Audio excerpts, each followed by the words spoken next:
নমস্কার।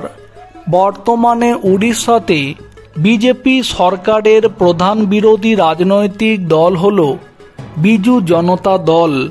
তাহলে কি বলতেই হয়, নবীন পট্টনায়কের রাজনৈতিক দল বিজু জনতা দল দেশের স্বার্থে, দেশের ভালোর জন্য কোনো রকম কোনো আপোষ না করে এই ভালো কাজটি করে ফেললেন। ওয়াকফ বিলের ভোটাভুটিতে সবার নজর ছিল সরকারিভাবে এনডিএ এবং ইন্ডি জোটের বাইরের দল বিজু জনতা দলের দিকে।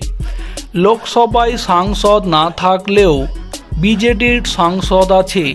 গত বছর এপ্রিলে উড়িষ্যাতে বিধানসভা ভোটে নবীন পট্টনায়ককে উড়িয়ে ক্ষমতায় এসেছে বিজেপি।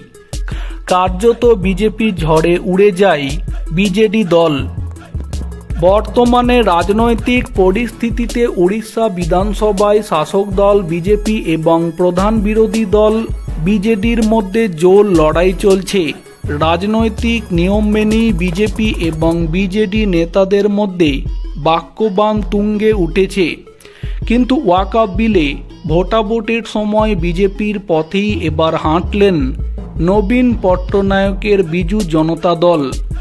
রাজ্যসভায় ভোটাভুটিতে বিজেডি সাংসদ সৌমিত পাত্র ওয়াকফ বিলের পক্ষে ভোট দিলেন। উড়িষ্যায় বিরোধী দল কংগ্রেস এই ইস্যুতে নবীন পট্টনায়কের দলকে জোর কটাক্ষ করল। উড়িষ্যাতে বিজেপির বি টিম হল বিজেডি। এই কথাটা সংসদে ওয়াকফ বিলের ভোটাভুটিতে পরিষ্কার হয়ে গেল বলে দাবি কংগ্রেসের।